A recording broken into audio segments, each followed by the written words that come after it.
Di sebuah desa sunyi di kaki Gunung Wilis, berdiri pohon sengon tua yang berbeda dari pohon lainnya.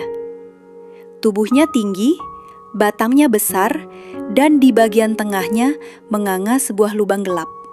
Seperti mulut raksasa yang tak pernah kenyang, warga setempat menyebutnya Sengon Growong. Bukan sekedar pohon, tapi gerbang. Gerbang menuju sesuatu yang tak boleh disebut, tak boleh disentuh, dan tak boleh dibangunkan. Tapi larangan itu tak selalu didengar, dan setiap pelanggaran selalu dibayar mahal. Ini adalah kisah tentang pohon yang lapar, kutukan yang terbangun, dan jiwa-jiwa yang dipanggil tanpa bisa kembali. Dan sejak malam itu, Aldi tak pernah kembali. Orang-orang hanya menemukan senter miliknya tergeletak tak jauh dari akar pohon itu, masih menyala, mengarah lurus ke lubang gelap yang kini tampak lebih besar dari sebelumnya. Beberapa hari setelah kejadian itu, desas-desus mulai menyebar ke seluruh desa. Beberapa warga mengaku mendengar suara langkah kaki di sekitar pohon Sengon Growong, padahal tak ada seorang pun di sana. Yang lebih menyeramkan, beberapa anak kecil mulai bermimpi didatangi seorang laki-laki muda yang tubuhnya setengah terhisap ke dalam batang pohon, merintih meminta tolong.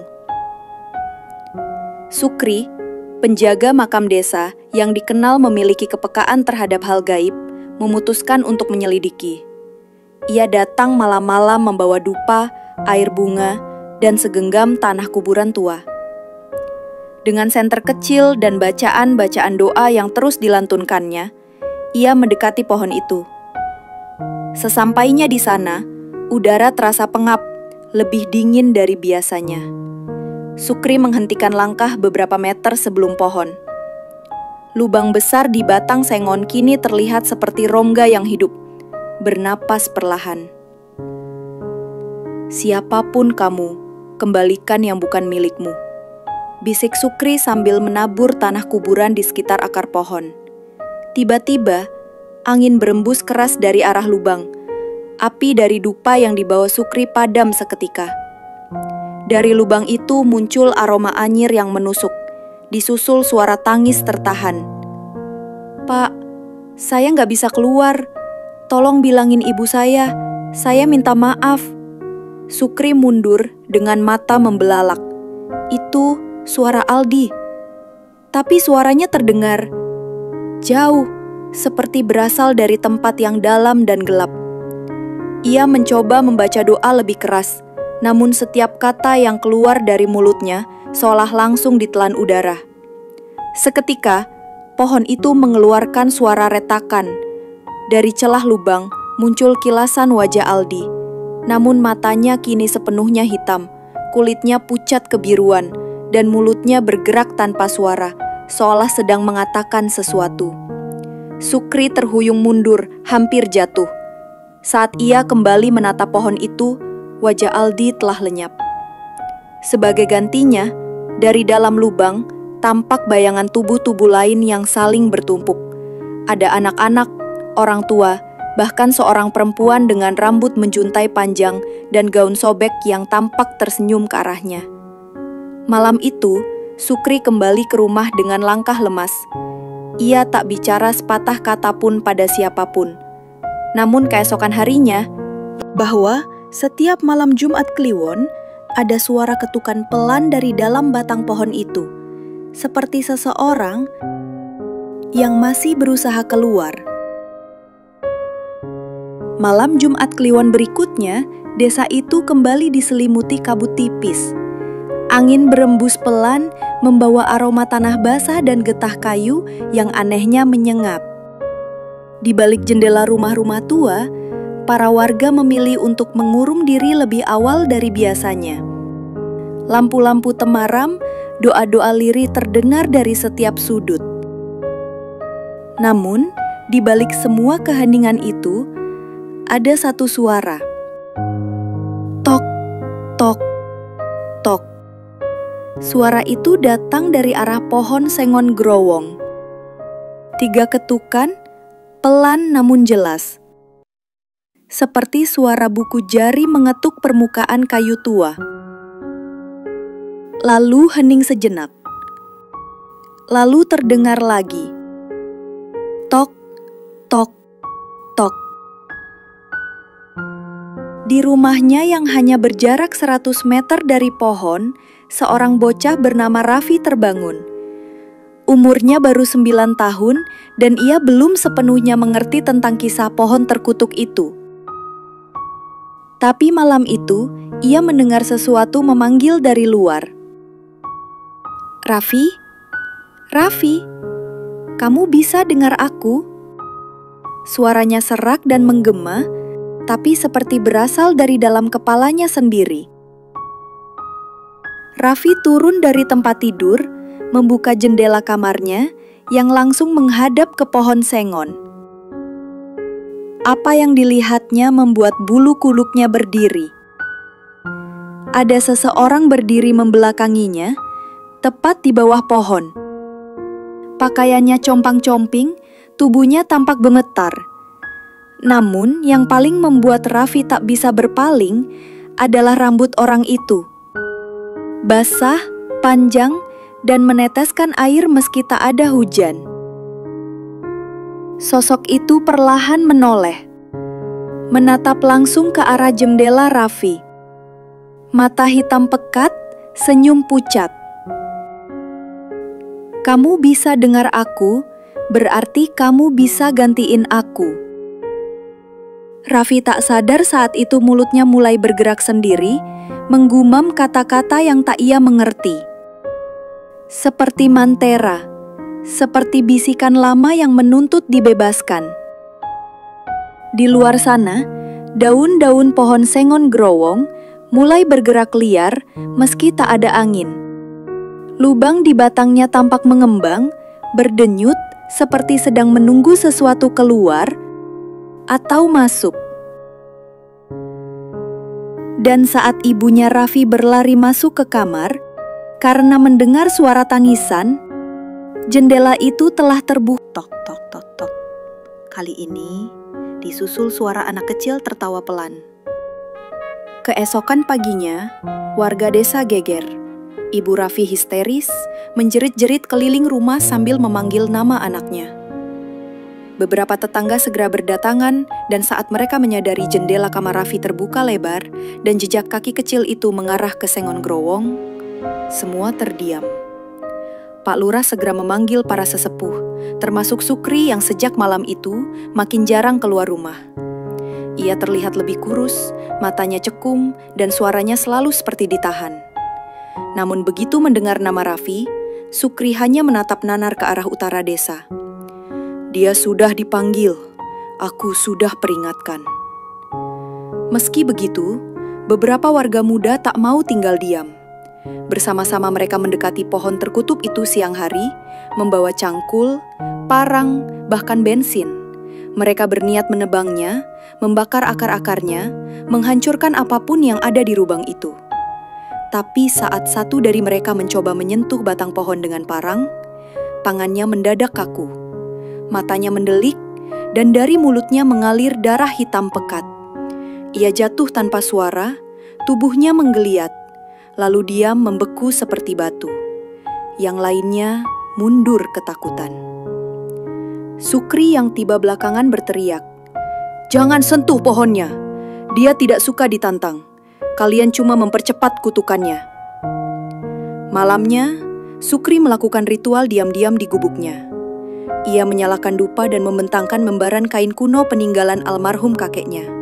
Seorang dukun tua yang pernah mencoba mengikat roh penghuni sengon growong bertahun-tahun lalu.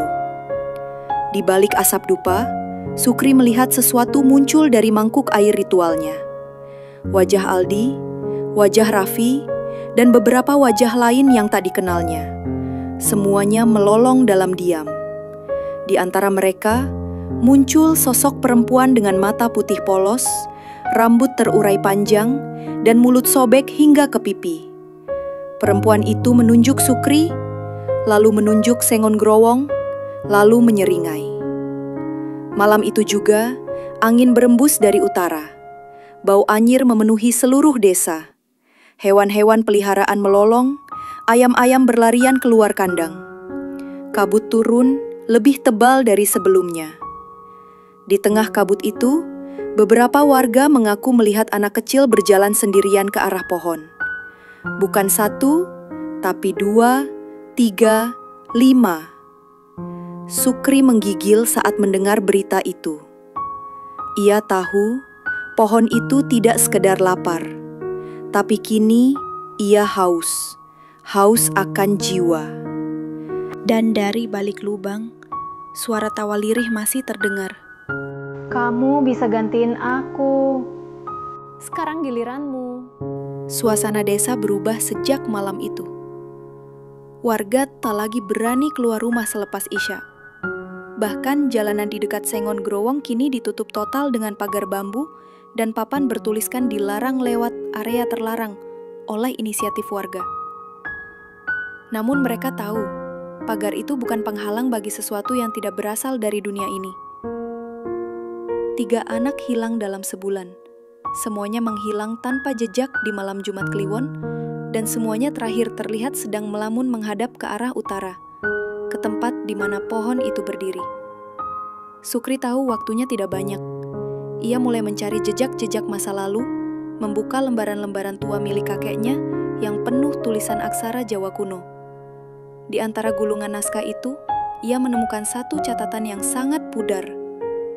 Sengon yang tumbuh di atas tanah bekas sumur darah menjadi pintu bagi yang terikat dendam. Jangan biarkan ia menelan 7 jiwa suci sebelum yang tertanam keluar dan yang di dalam tidak bisa dikurung kembali. Sukri mencocokkan jumlah anak-anak yang hilang. Termasuk Aldi dan Raffi sudah 5, berarti tinggal 2 lagi. Malam itu, ia menyiapkan sesaji terakhir. Di halaman rumahnya, ia menggambar lingkaran pelindung dengan darah ayam jantan hitam, memanggil roh leluhur untuk memberikan petunjuk. Namun saat tengah malam tiba, bukan roh leluhur yang datang, melainkan bayangan panjang yang menjulur dari balik pepohonan. Sosok perempuan yang dulu dilihatnya di air ritual, kini berdiri nyata di luar lingkaran. Matanya memutih, kulitnya pucat, dan dari ujung jemarinya menetes darah segar yang seolah tak habis-habis. Ia melayang pelan, mendekati batas lingkaran pelindung, lalu berhenti. Mulutnya terbuka, menganga, dan dari situ keluar suara-suara tumpang tindih, suara anak-anak, suara tangis, suara tawa, suara ratapan, semua bercampur seperti lautan jeritan. 7 harus lengkap, 7 harus lengkap. Dia akan bangkit, dia akan bebas. Sukri menutup telinga, bergetar dalam lingkaran yang semakin mengecil. Api dupa padam satu persatu. Tanah di bawahnya mulai retak halus. Ia tahu, pohon itu bukan sekadar tempat tinggal roh penasaran. Pohon itu adalah segel. Segel bagi sesuatu yang lebih tua, lebih lapar, lebih buas dari sekedar arwah. Dan ketika Jumat Kliwon berikutnya datang, hujan deras mengguyur desa. Petir menyambar tepat di atas Sengon Growong. Akar-akar pohon itu mencuat dari tanah, melilit seolah hendak mencengkeram sesuatu dari dalam bumi. Dan saat dentuman terakhir mengguncang tanah, lubang itu mengeluarkan asap hitam pekat. Dari dalam asap, muncul 2 bola mata menyala merah. Lalu suara berat, pelan, dan dingin. Akhirnya, langit malam di atas desa Wonosari berubah menjadi kelam, meski hujan telah reda. Awan menggulung tebal, menutupi cahaya bulan. Di pusatnya, tepat di atas pohon Sengon Growong, terlihat pusaran gelap seperti mata badai. Akar-akar pohon kini merambat ke segala arah, menghancurkan pagar bambu yang dipasang warga. Tanah di sekitarnya membelah, seolah menolak untuk menahan sesuatu yang sedang mencoba keluar dari dalam. Sukri berlari menuju balai desa, napasnya tersengal. Dengan tangan gemetar, ia menyerahkan naskah tua yang tadi siang dibacanya kepada Pak Lurah. Wajahnya pucat. Dia bukan hanya roh, itu perjanjian. Dulu ada yang menanam sesuatu di bawah pohon itu. Sesuatu yang butuh 7 jiwa suci sebagai pembuka. Pak Lurah membaca sekilas catatan itu. Di balik tulisan-tulisan kuno, ada satu kalimat yang digaris tebal. Pangone ora katon, nanging mangane jiwa. Penjaganya tak terlihat, tapi makanannya adalah jiwa. Sementara itu, suara-suara ganjil mulai terdengar dari segala penjuru desa. Tangisan bayi, meski tak ada bayi di desa. Denting lonceng, padahal tak ada gereja. Dan yang paling mengerikan, suara anak-anak bernyanyi dengan nada yang salah serempak dari arah utara. Siji loro telu, ayo dolanan nang jero. 6 pitu tekan 8, seng ilang, ojo tak jaluk bali. Warga yang mendengar lagu itu mendadak muntah darah, atau pingsan dengan mata terbuka menatap langit. Sukri sadar, ia harus mengakhiri ini. Ia membawa keris pusaka keluarganya, satu-satunya benda yang disebut dalam catatan sebagai tombak pengunci. Ia berjalan sendirian menuju pohon sengon growong. Sementara warga hanya bisa bersembunyi di dalam rumah sambil berdoa. Saat tiba di depan lubang pohon, tanah sekitarnya sudah berubah. Bukan lagi tanah biasa, melainkan seperti kulit yang berdenyut, hangat, dan licin. Lubang di batang pohon kini tak lagi terlihat sebagai rongga, melainkan sebuah mulut besar yang terus bergerak perlahan. Lubang itu membuka lebih lebar. Akar-akar mulai bergerak. Dan langit retak seperti kaca dihantam palu. Dan dari balik celah itu, terlihat sesosok bayangan hitam raksasa. Matanya merah membara. Kukunya seperti cabang-cabang mati. Dan mulutnya bergerak, tanpa suara. Namun seisi desa mulai menangis bersamaan, tanpa tahu kenapa. 3 bulan telah berlalu sejak malam itu. Desa Wonosari kini seperti desa mati. Rumah-rumah kosong ditinggalkan penghuninya. Sawah terbengkalai. Sekolah dan masjid terkunci rapat. Tidak ada yang berani lagi mendekat. Bahkan jalur menuju desa telah dihapus dari peta digital. Seolah Wonosari tak pernah ada. Pemerintah mengklaim bahwa desa tersebut harus dikosongkan karena pergeseran tanah ekstrim dan bencana alam misterius. Tapi orang-orang yang pernah tinggal di sana tahu, bukan tanah yang bergeser, tapi batas antara dunia ini dan sesuatu yang seharusnya tetap terkubur. Dari luar desa, kadang masih terdengar suara aneh saat malam tiba. Nyanyian kanak-kanak dengan lirik yang tak pernah diajarkan siapapun. Atau derap langkah kaki kecil di jalan berbatu.